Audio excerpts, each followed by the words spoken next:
প্রিয় শিক্ষার্থীবৃন্দ, আসসালামু আলাইকুম। আজকে ইংলিশ সাহিত্যের তৃতীয় লেকচার। এখানে দেখানোর চেষ্টা করব আহ ওল্ড ইংলিশ পিরিয়ড এবং মিডল ইংলিশ পিরিয়ড। একই জায়গায় তেমন বোঝানোর না, ছন্দ নাই। আমি তো বেসিক্যালি এটা তৈরি করছি হচ্ছে ইংরেজি সাহিত্যের যেসব কবিদের বই অনেকগুলো মুখস্থ রাখতে হয়। ওই বইগুলা কিভাবে সংক্ষেপে মনে রাখতে পারি ছন্দের মাধ্যমে, সেটা কিন্তু এই দুই জায়গায় তেমন ইয়ে নাই, ওইরকম ছন্দ নাই। তারপর আমরা জাস্ট একটু দেখে কি পড়তে হবে জিনিসগুলো দেখে দিচ্ছি। এখানে তেমন বোঝানোর কিছু নাই।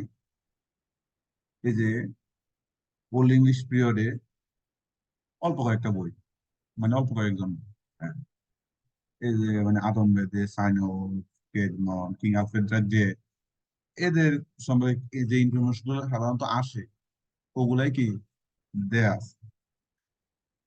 এই তারপরে কয়েকটা বই পাওয়া গেছে ওল্ড ইংলিশ পিরিয়ডে, যে বইগুলা রাইটারকে জানানো হয় আন্ন। এগুলো অনেক সময় বই দিয়ে দেয়, নাম দেয় যে হাজবেন্ডস মেসেজ, এটা কোন যুগে, এটা মনে রাখতে হবে। এখানে মোটামুটি যা পড়তে হবে ওই জিনিসগুলা, যা পড়তে হবে জিনিসগুলো এখানে মোটামুটি আছে। এখানে তেমন বোঝানোর কিছু নাই, কারণ এখানে সবই লিখে দিলাম।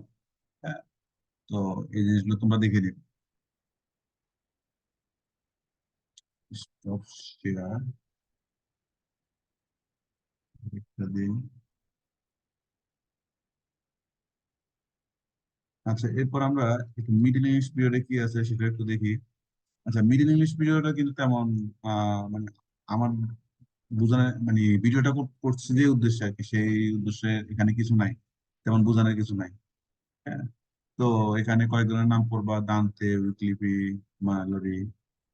তো অনেকে যদি এগুলো না পড়তে চাও, অ্যাটলিস্ট এই যে যেগুলোর পাশে বিভিন্ন জায়গায় যে প্রশ্নগুলো আসছে, যে লেখা আছে, অ্যাটলিস্ট এই ইনফরমেশন গুলো জানো। মানে যদি অনেকে আছে যে কমের মধ্যে পড়তে চাও, কারণ ইংলিশ সাহিত্য তো সাধারণত খুব কম জায়গায় আসে, বিশেষ এই সাধারণত আসে, অন্যান্য জায়গায় খুব কম। তো সেক্ষেত্রে তুমি চাইলে শুধু এই যেগুলা এই বিভিন্ন জায়গায় আসছে বিগত বছরে, শুধু এই জিনিসগুলো জানলেই হয়। এটা আসলে কিসে, এই যে মিডল ইংলিশ পিরিয়ডের সাল কত, এটা।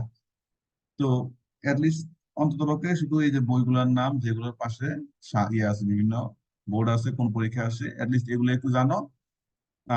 আর হলো বলার কিছু নাই। আর যারা একটু মানে বিশেষ এর জন্য লেন্থ প্রিপারেশন নিচ্ছ, তারা মোটামুটি সবগুলাই করতে পারো। হ্যাঁ, এই জিনিসগুলো একটু পড়ো। আজকে ভিডিওটা তাহলে এতটুকুই, কারণ ওল্ড আর মিডল নিয়ে আর তেমন কিছু বলার নাই বা আমার বোঝানোর নাই, জাস্ট তোমাদের দেখানোর জন্য যে কোনো জিনিসগুলো পড়তে পারো, এই জন্য এই জিনিসটা দেয়া। ধন্যবাদ।